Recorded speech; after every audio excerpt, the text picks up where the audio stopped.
Olá, boa noite, bem-vindos a mais uma entrevista aqui no nosso canal. Hoje eu estou aqui com a Maria Fernanda Alves, atleta de tênis em cadeira de rodas, medalha de prata nos Jogos Pan-Americanos em Santiago do Chile 2023. E a ideia com você aqui, Maria Fernanda, é tentar entender um pouquinho sobre o seu esporte, o tênis em cadeira de rodas, né? A gente acaba vendo alguns lances, mas assim, para entender um pouco como é que funciona, eh, como é que é a atuação aqui no Brasil, tudo isso, né? Então, primeiramente, bem-vinda e obrigado pela disponibilidade. Nada, que isso, eu que agradeço. Ótimo. O tênis em cadeira de rodas, ele é basicamente igual ao tênis convencional. O que muda é que pode quicar duas vezes na sua quadra, já o convencional só pode uma. E o resto é tudo igual, as raquetes, as bolas, tudo é igual. O que muda também é a cadeira, que a cadeira é uma cadeira própria do tênis, não é a mesma que eu uso no dia a dia. Ela tem as rodas um pouco mais anguladas para poder dar agilidade e poder ter uma cambagem boa para não virar quando for correr, pegar as bolas e tudo mais. Então, basicamente, essa é a diferença. Do resto, é bastante parecido, é igual do convencional. O número de sets, game, tudo a mesma coisa. Isso, tudo a mesma coisa. Tamanho da quadra, tudo igual. Ótimo. E tem competições nos diferentes tipos de piso? Como é que é? Oi, desculpa? As competições são feitas nos pisos iguais na competição tradicional? Mas tem saibro, tem quadradura, tudo é só quadradura? Isso, cada torneio escolhe o que prefere. Cada torneio é uma quadra Tá. de acordo com o torneio, tipo, ele que Assim, escolhe. da mesma forma como o tênis convencional, né? Isso, tem torneios na quadra rápida, tem torneios na quadra de saibro, aí na quadra de grama é só o Wimbledon mesmo, e aí é Não, isso. sei, como as competições tradicionais, né? Isso. Tá.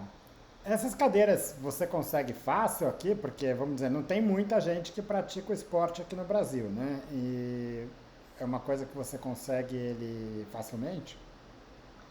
O tênis em cadeira de rodas tem até que bastante gente jogando. Da América do Sul, eu acho que é um dos países que mais tem gente. O problema é que ainda o tênis ainda não é tão divulgado como é lá fora. Na Europa, o tênis cadeira de rodas é muito divulgado o tempo todo e tudo mais. Aqui ainda não é tão cultural o tênis. O tênis convencional já não é tão cultural do Brasil. Eu acho que o Guga trouxe um pouco mais, só que não é como na Europa. E o tênis cadeira de rodas ainda é um pouco mais atrasado aqui no Brasil. Tipo assim, Ótimo. sentido de visualização, essas coisas assim. Então, eu acho que. Mas sobre a cadeira tem três pessoas que fazem o tipo de cadeira. Ela não é uma cadeira barata, porque para poder se movimentar bastante, ela tem que ter um material muito bom. E, tipo assim, para ser mais leve e tudo mais. Então, tem diversos tipos de categorias de cadeira. Tem cadeiras que são muito leves, que é com carbono aeroespacial, assim. Então, é uma coisa muito mais além. Tem outras tem outras que é de alumínio, tem outras que é de carbono, aí vai dependendo do preço, assim. Ótimo. E para a gente entender um pouco até da sua rotina, como é que você chegou no tênis com cadeira de rodas? Eu vi que você teve um acidente de trânsito, né, já ainda na infância. E aí, como é que é? Você, a partir dali, você já começou, você sempre fez atividade física, já jogava tênis, já tinha um contato com o tênis, vamos dizer, pela família, ou foi uma coisa mais tardia? Não, o tênis surgiu na minha vida um pouco depois. O meu acidente foi com 4 anos, mas a minha madrinha é professora de educação física, então desde os 3 anos de idade, antes de acontecer o acidente, eu já nadava, sempre nadei, sempre fiz atividade física. E depois do acidente eu continuei nadando, só que aos 10 anos eu mudei de lugar da natação. E aí onde eu treino, onde eu comecei, na verdade é uma ONG, era uma ONG que tem vários tipos de esportes paralímpicos. Tinha natação, tinha basquete, tinha tênis, tinha tiro com arco. E aí eu sempre fui da natação, minha madrinha é professora de natação, então sempre fui muito influenciada por isso. Sempre soube que eu quis ser atleta. Só que aí um dia me chamaram para poder fazer aula experimental no tênis, e aí eu gostei muito e fiquei desde meus 12. Ótimo. E para jogar o tênis, você consegue jogar com uma pessoa que não seja cadeirante, por exemplo? Como é? Porque por exemplo, você está no clube, é um clube onde você treina dedicado ao tênis com cadeira de rodas ou você joga com pessoas sem deficiência? Não, eu tenho 2 treinos. Um treino é individual e o outro eu jogo só com pessoas de cadeira de rodas também.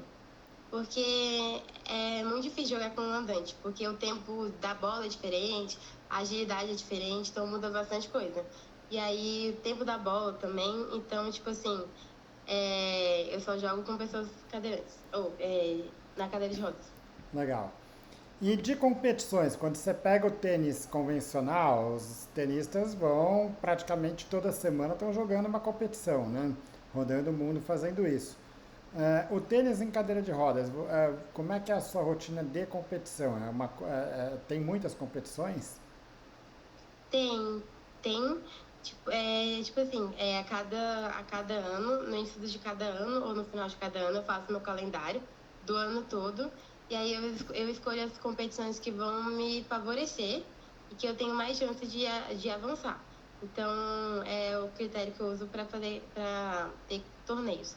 Só que os torneios de cadeira de rodas são iguais aos torneios andantes, do convencional. Tem torneio o tempo todo, toda semana, e aí é aberto. Tirando os grandes lãs, os outros torneios é aberto para todo mundo. Só que aí você escolhe os seus torneios. Mas tem toda semana em qualquer lugar do mundo, assim. Mas aí você escolhe o que você quer competir. Ótimo. Quer dizer, aqui no Brasil você tem competições com frequência, que você não precisa estar rodando o mundo para fazer isso. Ah, não, porque você tá rodando o mundo. Tá. Porque no Brasil, por exemplo, no Brasil esse ano, assim, vai ter 2 torneios agora, em outubro, e teve só 2 no início do semestre. Então, no Tá. início do semestre eu tive que viajar bastante, eu fiquei 1 mês e meio na Europa, só de Ótimo. torneio atrás de torneio, para poder ranking, essas coisas assim. Então, sempre tem que viajar para fora. Porque aqui no Brasil, na América do Sul, tem torneios todo semestre, mas ainda não tem nada em comparação à Europa. Na Europa tem torneio o tempo todo. Então, quando eu vou para a Europa, eu passo um tempo lá de torneio para torneio. Muito bom. Bom, a gente sabe que no tênis, mesmo no tênis convencional, mesmo com uma visibilidade maior, poucos são aqueles tenistas que conseguem de fato ter uma equipe de suporte por trás deles viajando junto, né? Então, vamos dizer, para quem está para cima de número 100 do mundo, dificilmente vai ter uma equipe junto, viajando o tempo todo, enfim, vai ter dificuldades com isso, né? Não é que não vai ter, mas vai ter dificuldades com isso. Você costuma viajar sozinha? Tem outros cadeirantes que costumam ir viajar e se ajudar? Como é que é essa rotina sua? O suporte que você tem é mais à distância ou você consegue ir com alguém para as viagens? Ah, depende muito da viagem. Por exemplo, às vezes quando é mais próximo de Brasília, meu técnico vai, mas quando é para longe, o custo é muito alto e aí fica difícil levar o técnico. Mas geralmente sempre tem outro atleta que vai também, então acaba coincidindo nos torneios também e outros atletas vão. Ótimo. Mas geralmente o técnico é mais quando é mundial ou quando tá mais próximo da minha casa, que fica mais tranquilo financeiramente. Tá ótimo. E à distância você tem um grupo maior aí de pessoas estudando esporte. Isso. Aí aqui em Brasília eu tenho psicólogo esportivo, meu técnico, personal, trainer, nutricionista, médico. Que legal. Então tá bom. Ah, assim, quando você tem as competições, né? O tempo, vamos dizer, quanto tempo que dura assim os jogos? A duração costuma ser mais ou menos parecida com a duração de um jogo. É, igual, é bem parecido, tipo assim, tem jogos, é relativo, dependendo do adversário, do nível, Não, de claro, quão equilibrado que é, mas é igual ao convencional, tem jogos que demoram 3 horas e meia, tem outro que demora 1 hora e meia, 2. Então, é mais relativo em relação ao adversário. que legal. Bom, Maria Fernanda, acho que deu para ter uma ideia legal do esporte, até só para chamar a atenção aqui, a ideia era ter até uma introdução para entender o esporte. A gente vai ter agora uma nova discussão falando um pouco sobre a questão justamente alimentar, justamente, chamar a atenção aqui porque você é uma atleta vegana, né? E isso, obviamente, impõe algumas dificuldades, embora, vamos dizer, você sabe que é totalmente viável a alimentação vegana para o atleta e, pelo contrário, muitas vezes até melhora o desempenho com isso, né? Então, já aproveitar para quem estiver aqui para assistir esse outro conteúdo que também vai ser interessante, falando um pouco sobre alimentação vegana aqui. É, eu sempre fui atleta desde pequena, então eu sei a época que eu tava, não, que eu não era vegana e eu sei, tipo, quando eu sou vegana agora. Então tem tipo, um divisor de águas. Eu acredito que o veganismo me trouxe muita resistência. Eu consigo também como fala, me recuperar mais rápido dos jogos.